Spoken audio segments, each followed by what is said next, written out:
ঘন অরণ্যের এক কোণে ছোট্ট একটা খালপাড়ে থাকত এক বাঘ আর তার ছোট্ট বাচ্চা। নাম ছিল তাদের বাবা বাঘ শেরু আর বাচ্চা টিকু। মা বাঘ মারা গিয়েছিল টিকু যখন অনেক ছোট। শেরু একাই টিকুকে আগলে রাখত, শিখাত কিভাবে গর্জন করতে হয়, মাছ ধরতে হয় আর কাটা ঝোপ এড়িয়ে চলতে হয়।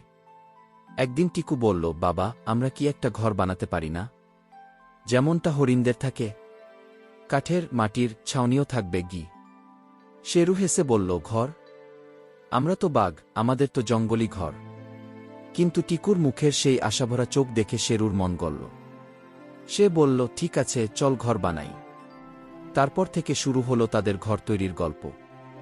দিনরাত খেটে কাঠ জমাল শেরু। মাটি কেটেই তৈরি করল একটা ছোট্ট কিন্তু মজবুত ঘর। চারপাশে ফুল গাছ লাগাল টিকু। দুজনে মিলে তাদের নতুন ঘরের নাম রাখল আশ্রয় কি। সেই ঘরে ছিল ভালোবাসা, হাসি আর রাতের বেলা আগুনের আলোতে টিকুর ঘুমের গল্প।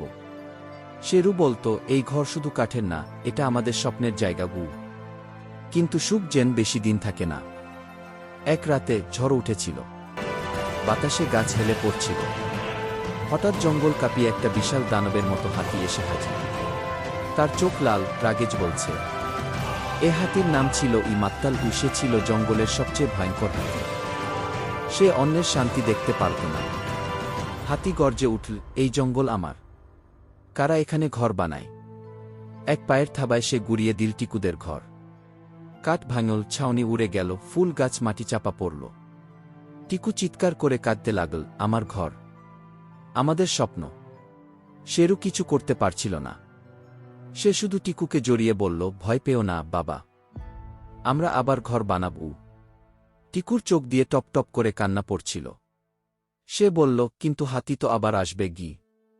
শেরুর চোখে জ্বলছিল আগুন। সে আস্তে বলল, তবে এবার ঘর হবে এমন যেটা কেউ ভাঙতে পারবে না। কারণ এবার আমরা শুধু কাঠ দিয়ে নয়, সাহস দিয়ে ঘর বানাব। গল্প এখানেই শেষ নয়, এটা এক শুরু।